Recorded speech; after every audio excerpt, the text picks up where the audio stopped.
Maharos Andres Salvador Ortega, a Filipino actress and television personality, is known for her strong female leads in revenge dramas. She is a National Commission for Culture and the Arts Dance Exchange Ambassador and has received numerous awards, including Asia Contents and FAMAS Awards. Maharos Andres Salvador was born in Apari, Cagayan, Philippines, on October 5, 1988. Her father, Ross Rival, is of Spanish-German ancestry. Salvador is a member of a family of actors which includes her father, Uncle Philip Salvador, and half-brother John Hernandez. Salvador got engaged to Rambo Nunez Ortega in April 2020 and married in July 2023. They announced expecting their first child, Maria, in June 2024. May nakita po ako. Girls, sorry, I'm so... Yeah! Ay nako, hindi ka okay, no? Alam ko kaya kapag may problema ka. Ano ba yun? Talaga? Sayang, ang dami pa naman nito. Ay,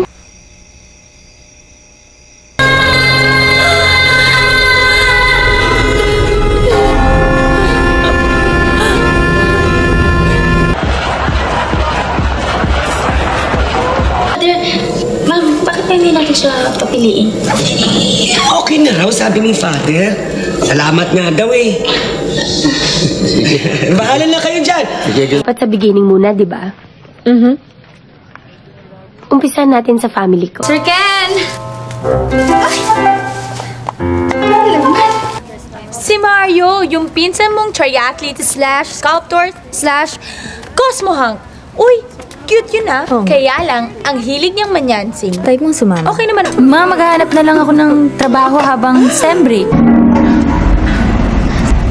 Paano? Lahat ng mga diferensya na kailangan ayusin. Teka. Yun yung sinabi niya. Sinabi niya yun, pero hindi yun ang totoo. Kasi nung...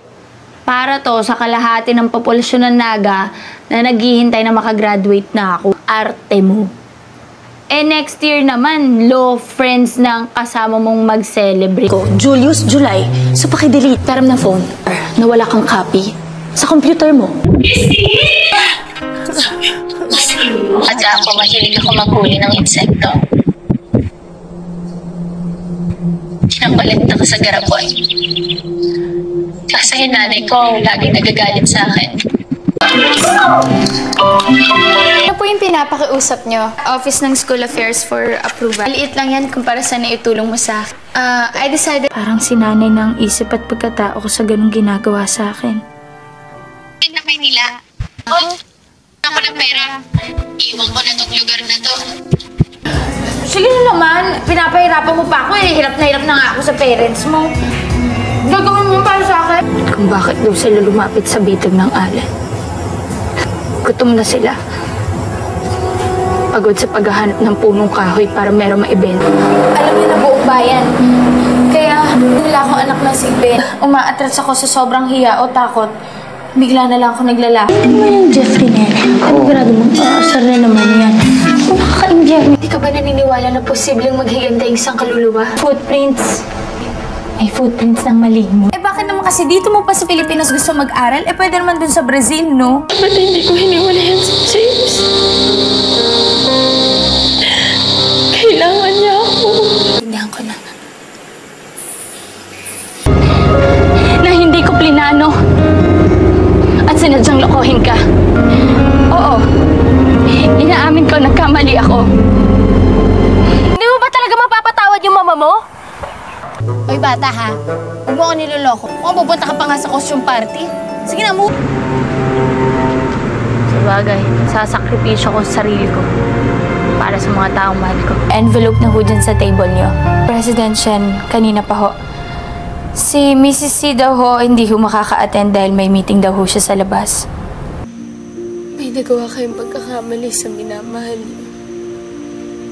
Tungkol po sa project ko, alam ko pagbubutuhan siya next Bullet sa Love. I mean, ikaw yung gagawa ng paraan para sa love. Kung sasabihin ng love na maging happy. Hindi mo ba pinapahirapan yung sarili mo nang bumabalik-balik ka dito? Di ba kalokohan niya? Mamaya, may bali ka pala sa buto. Dapat magpa-check. Siyempre. Patay na nga si Ivy Aguas. Buhay na buhay. Patay si Lily Cruz. Ako si Lily Cruz. Suklay? Oo. Bakit? Ito, magkilay ka, mag-ayos ka. At dahil aapila pa kami, lalaban ako dito kahit sinikuan mo na ako. Oh, sabi ko naman sa'yo, di ba? Masosolve natin ang problema. O ngayon, ready ng pagoda para sa piyesta. Ako aarte? Bakit? Di naman ako artista. Bakit ako aarte? Ako ba sa sarili ko itong lecheng pusong to? Ikaw pa rin yung mahal! Ano? Pasensya na po. Hindi lang talaga